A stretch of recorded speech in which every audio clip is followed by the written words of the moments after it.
the motivation for this sort of thing, I think, is again down to the people. You see these people in the workshops, or you see the people that have benefited from our donations. That motivates you. Mm-hmm. You know, that really, you know, it makes you feel good about yourself, that you know you're doing something good, and you're helping out. So a lot of the motivation comes from that side of things. And then seeing what other people are doing. Again, the world of social media is fantastic. You can tap into fantastic information and stories around the world and locally that do inspire you. You see some fantastic work someone's doing, you think, can we do that? And that kind of gets you motivated. Mm-hmm. Absolutely.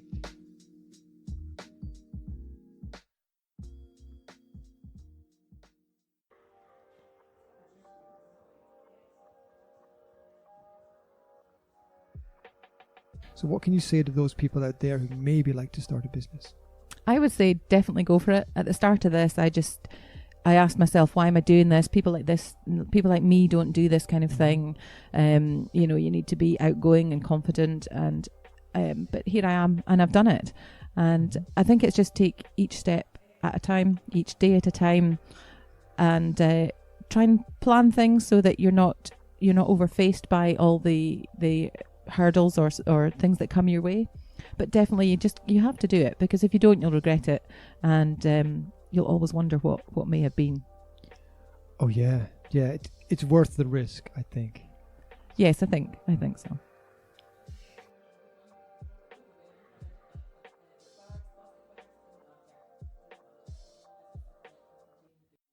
I think it's just the desire to ultimately help people get their name out there. I know it sounds a bit basic, and I keep coming back to that, but that is in essence what I do.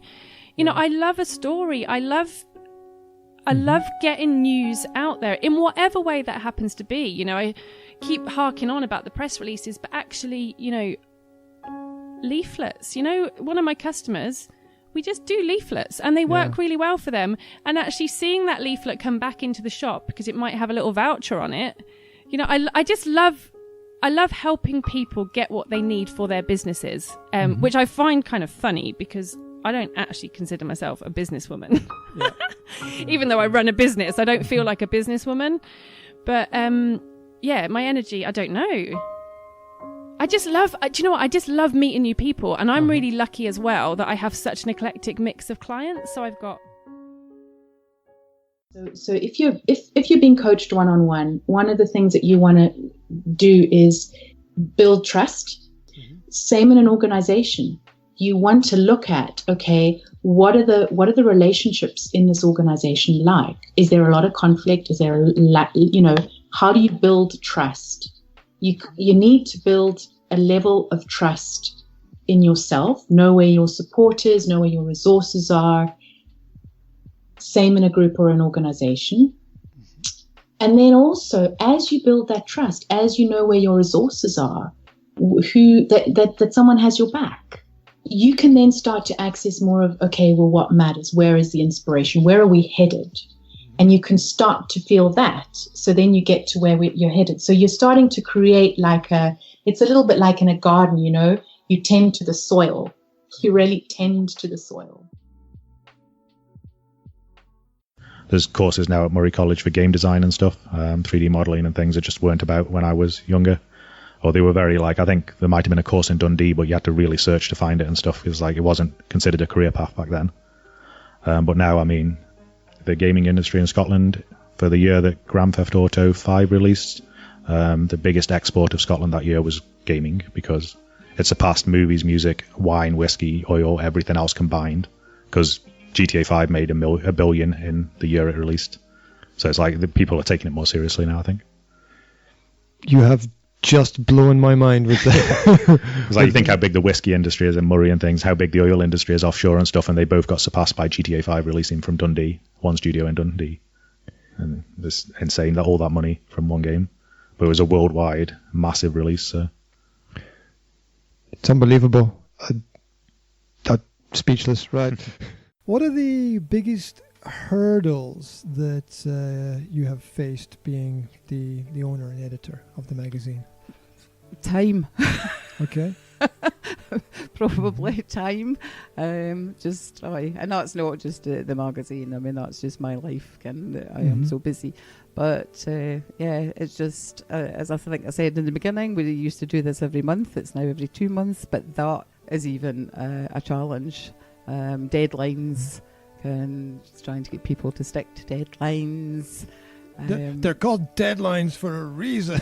Yes. And I know everybody's really busy. I get that because I'm busy myself, and I get that people are busy. But yeah, when I'm saying there's a wee reminder, the deadline is the end of this week, and then the end of the week comes, and I say just another reminder that today is the deadline, and then the following week, last week was the deadline. It's going very, very fast. I mean, I don't know. 1 million meters, intelligent meters, have been installed already. The EV chargers, the electric vehicle chargers, are becoming very commonplace, even in big places like London, where you don't expect that sort of thing. And once people realize that this sort of energy can be made without any cost other than the catching machinery, like the solar panels. Cars is one of the best examples. People can see a car going after putting it on a charger for a few hours, and you can drive 200 miles. Whereas with in-house systems, you have to wait for your bills. You have to wait 3 months, and then you can see how much you're saving.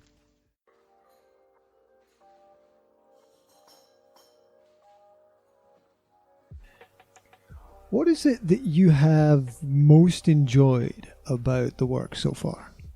It's definitely interacting with the customers, because I just get so many different people in from different walks of life. When I started my business plan, I had to narrow it down. I was told, no, you have to narrow down your target market. But actually, I have people, all sorts of people that come to the shop.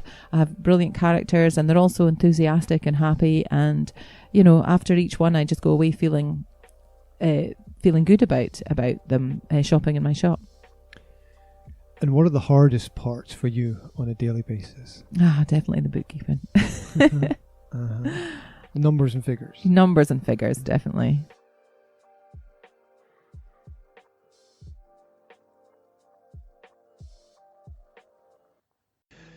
A lot of organizations don't survive 10, 20, 30 years. Some don't even survive 1 year.